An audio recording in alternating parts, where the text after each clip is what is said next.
Buenos días, ¿cómo están? Hoy vamos a presentar este teórico que es la teoría de vínculo, vínculo 1 y vínculo 2. La teoría de vínculo la concretó Enrique Pichon Rivière y tiene como fuente principal la teoría entre las relaciones entre sujeto y el objeto, que imperaba en el discurso keleaniano, ¿no? Y también de Freud. Y a finales de los años 50, Pichon estaba muy interesado en poner a prueba el psicoanálisis como experiencia de trabajo social y aseguraba que dicho trabajo le proporcionaría a la psicoanálisis la verificación y confrontación necesaria para contribuir en el desarrollo de la psicología social. Por eso decía él que era imposible realizar una labor en profundidad y se prescinde de este método psicoanálico si como es posible que no haya una metodología operativa científica que defina si se confronta la verificación permanente de trabajo social paralelo. O sea que él decía que en el psicoanálisis, o sea, siempre tendría que haber en esta grupalidad de este ECRO que les había contado, tendría que haber este vínculo entre las personas, un sujeto y un sujeto del grupo. Y es que este sujeto del grupo siempre se va a ir modificando y siempre el grupo va a ir modificando a la persona. O sea que un sujeto se va a construir y se va a desarrollar en grupo. Desde la parte psicoanalítica podemos ver que el vínculo entre sujeto y objeto, Pichon lo explica. Nos dice que esta teoría de vínculo es la relación que el sujeto va a tener con el objeto y veamos cuáles son esas características que nos dice este análisis de Pichon.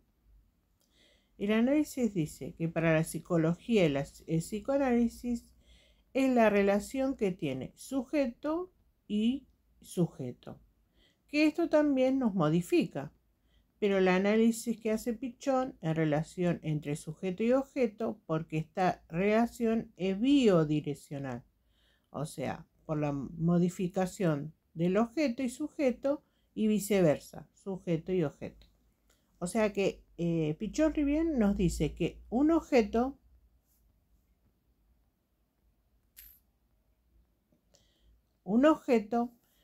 puede, puede modificar a un sujeto y también se puede modificar sujeto y objeto. O sea que Pichon Rivière dice que un objeto puede ser un peluche, una botella, pero también un sujeto, ¿no? Y tiene una unidireccional. ¿Qué quiere decir? Como les comentó Andrea, que ese sujeto tiene una cultura, entonces tiene algo que va a traer a representarle al otro sujeto, y bueno, y ese sujeto como ser lo va a ir tomando y va a ir reflexionando sobre esa cultura y sobre lo que le trae el otro sujeto. Y también sobre el objeto, ¿no? ¿Qué nos trae un objeto a nosotros?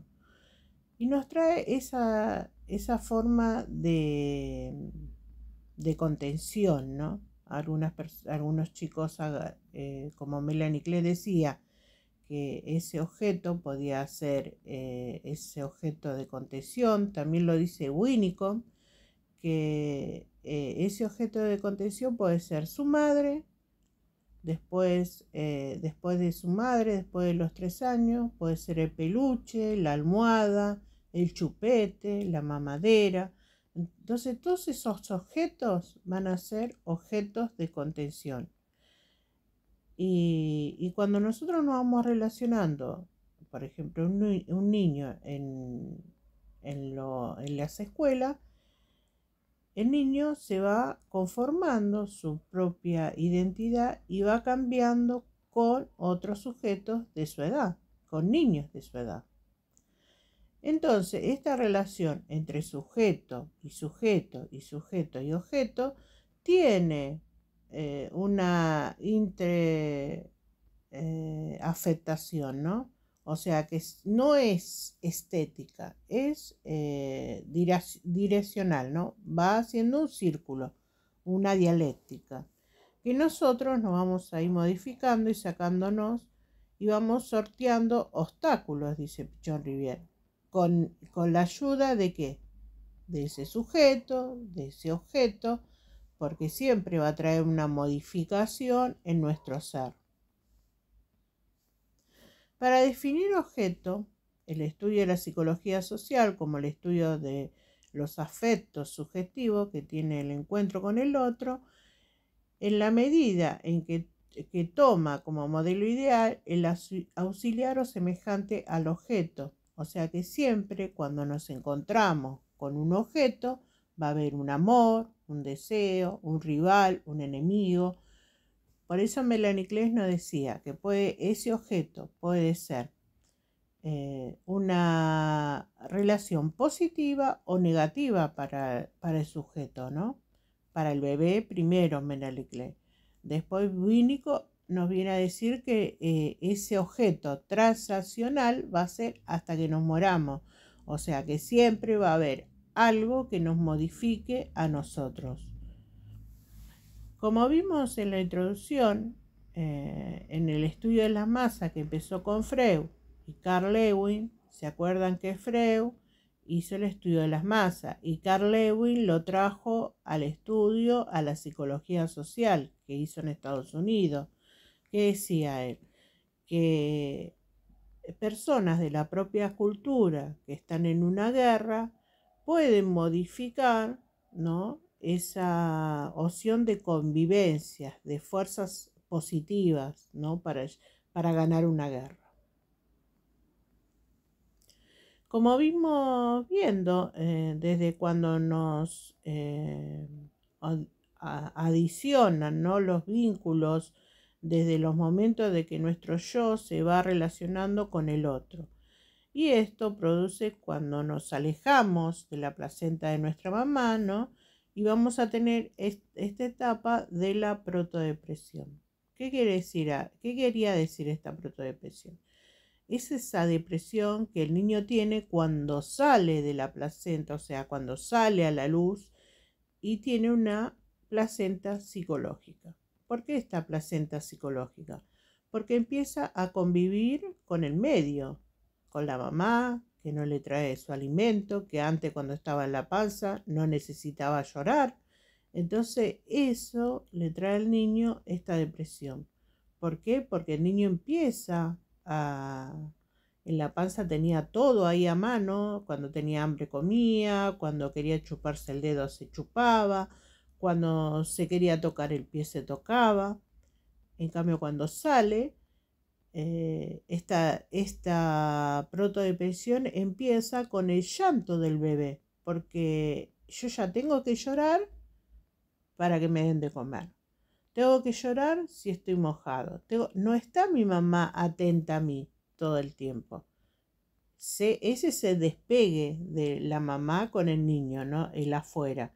Y va a tener que llorar para que la mamá se acerque. Y esto el niño dice que le agarra una protodepresión, como a la mujer le agarra una depresión posparto, el bebé también tiene esa protodepresión, decía Melanie Klein. Y también lo trae Pichon Rivière.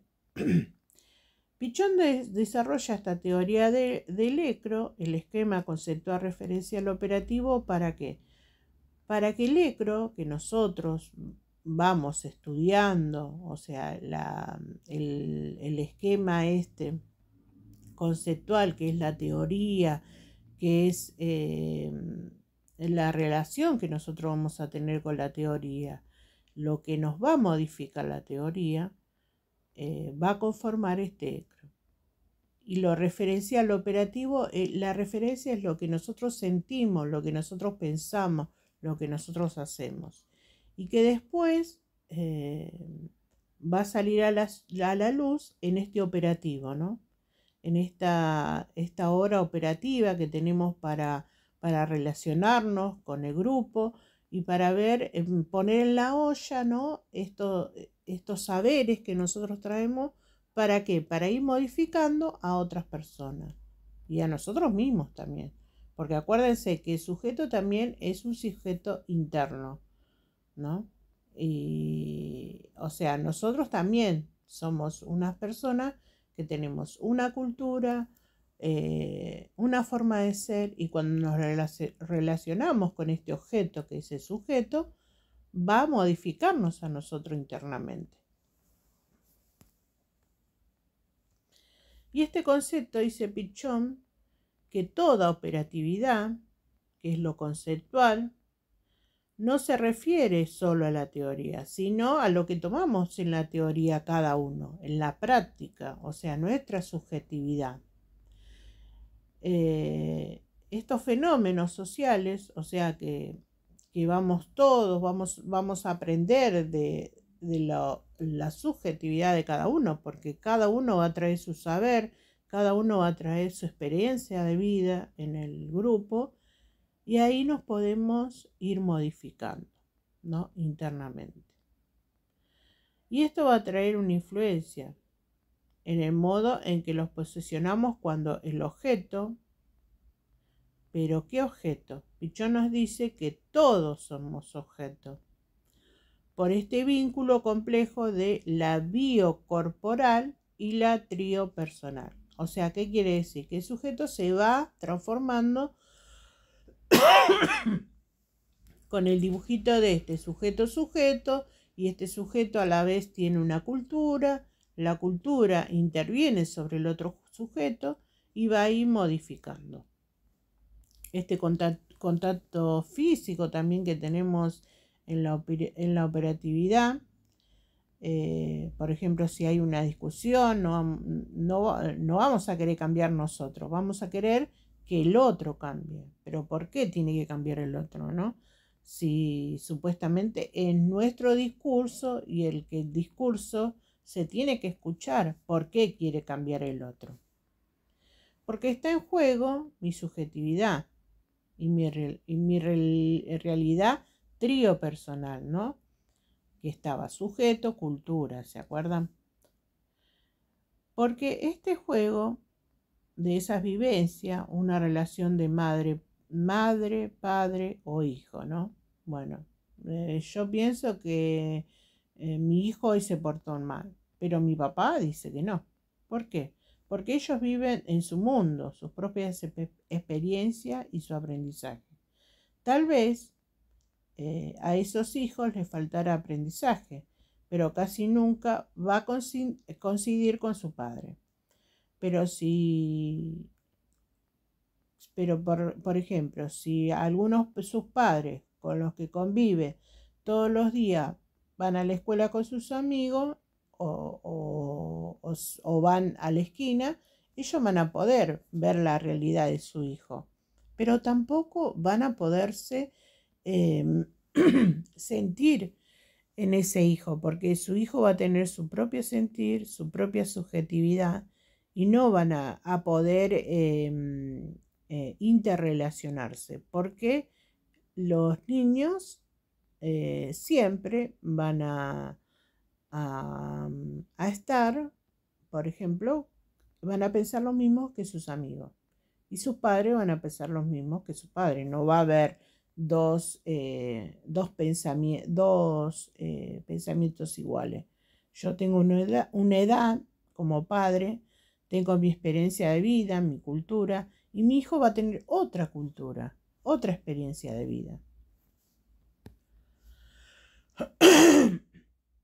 Después vamos a ver algo de los vínculos patológicos. Nosotros no vamos, tal vez sí, vamos a intervenir en grupos donde haya patologías, ¿no? Pero nosotros necesitamos saber estos vínculos patológicos para tener una observación de grupo.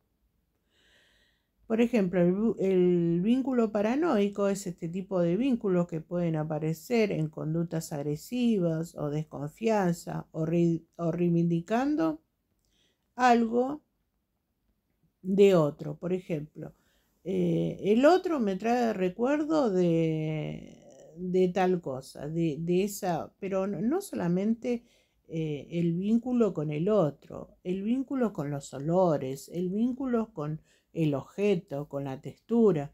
Algo me trae y me deja pensando, ¿no? El vínculo depresivo. La vinculación establecida genera y es generada por la presencia y la culpa en la necesidad de la expansión. ¿Qué quiere decir esto? Que yo voy a tener culpa por algo que va a generar en mí un movimiento, esa necesidad de expansión. Por ejemplo, en esto pasa mucho en los adolescentes, siempre estamos depresivos por algo, ¿no? O por una cuestión vincular con mis amigos, con mis padres, que no me entienden. Y bueno, y esto hay que tener un poco de observación y de mirada objetiva. ¿Por qué? Porque el niño nos trae, tanto en las redes, el adolescente o niño nos trae esa, eh, esa señal, ¿no?, de alerta, tanto, por ejemplo, en el Facebook, en el Instagram, o siempre en las redes sociales donde ellos van a depositar sus angustias y sus pensamientos.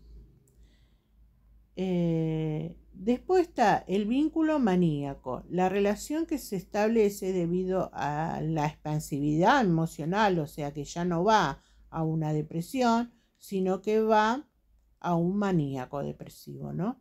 Que con impulsividad va saliendo lo que yo tengo reprimido. Con un TOC, por ejemplo, me gusta, no sé, no me gusta tener los vidrios sucios y voy a limpiarlo todo el tiempo. No me gusta tener las manos sucias y las voy a lavar, me voy a lavar todo el tiempo. Por eso sale como impulso, lo represivo. Y también, por ejemplo, yo les había explicado que si yo tengo una violación y me lo reprime mi inconsciente porque fue muy doloroso, puede salir en sueño, en un recuerdo o algo que traiga un impulso a ese sentir o a esa represión que hizo mi inconsciente.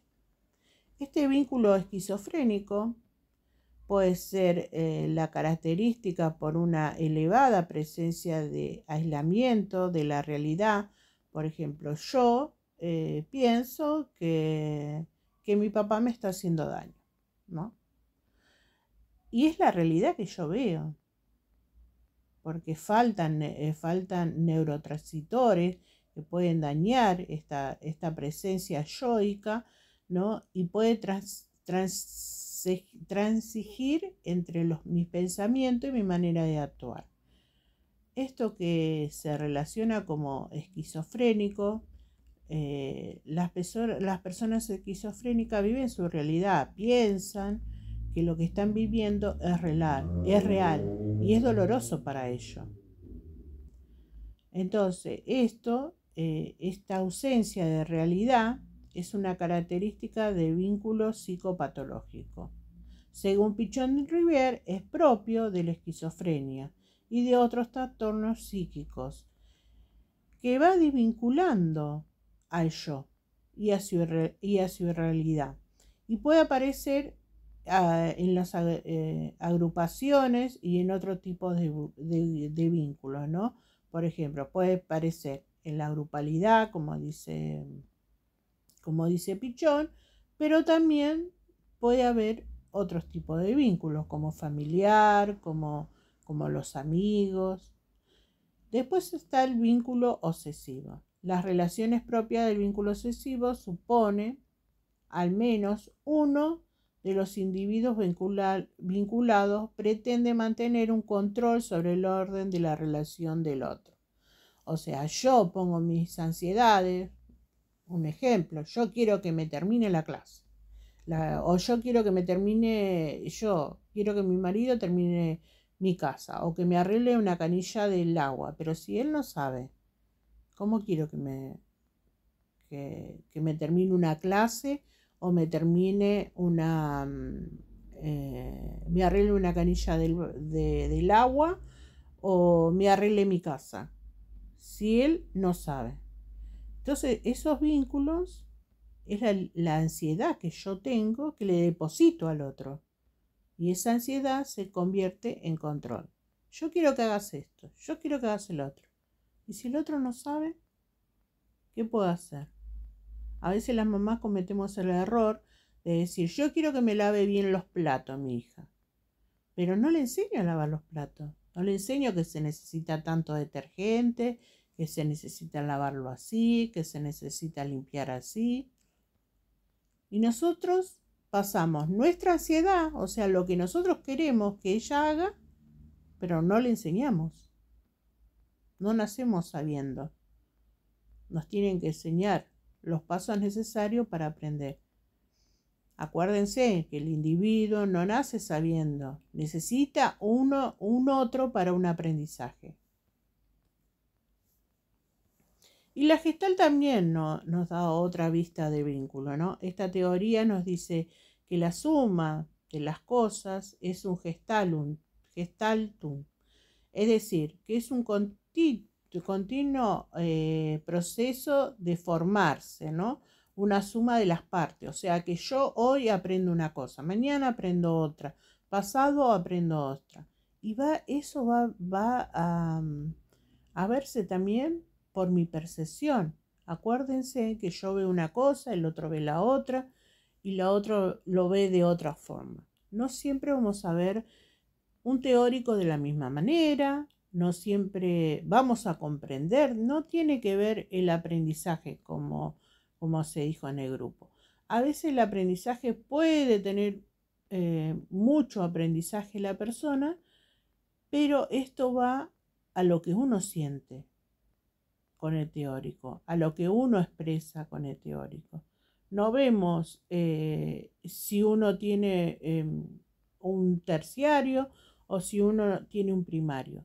Acá decía Pichón que tenía que ver el interés entre el sujeto y el objeto y entre el interés de esta gestal, ¿no? de esas estructuras que se van proyectando en nuestra mente. Porque yo puedo proyectar una cosa del teórico, otro puede proyectar otra y otro puede proyectar otra, pero además cuando van a la olla y revolvemos ese material que todas traemos, siempre va a salir beneficiosa para todas. O sea, nadie tiene el saber absoluto. Todas vamos aprendiendo y todas y todos vamos comprendiendo y vamos relacionando esa teoría con nuestras vivencias. Por eso, esta teoría de sujeto y objeto y sus vínculos siempre va a traer una realimentación positiva o negativa. Porque en el momento en que yo tenga mi objeto y lo proyecte al exterior y ese objeto me proyecte a mi interior, siempre va a haber una introyección entre el objeto interno, que es mi pensar, y el objeto externo, que es lo demás. Este vínculo externo de la psicología social es la proyección determinada entre el vínculo psiquiátrico y psicológico. Acuérdense, psicológico y psiquiátrico. Sí, está bien, dije bien. No lo leí y pensaba que lo había dicho mal.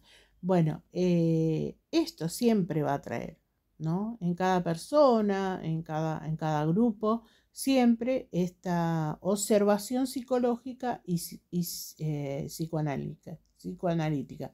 Por eso siempre vamos a enseñar lo que es el psicoanálisis en la psicología social, porque esto se va a observar en un grupo. Y bueno, y va a construir, ¿no?, esta relación yoica. Acuérdense, lo yoico se empieza a construir a los 4 años.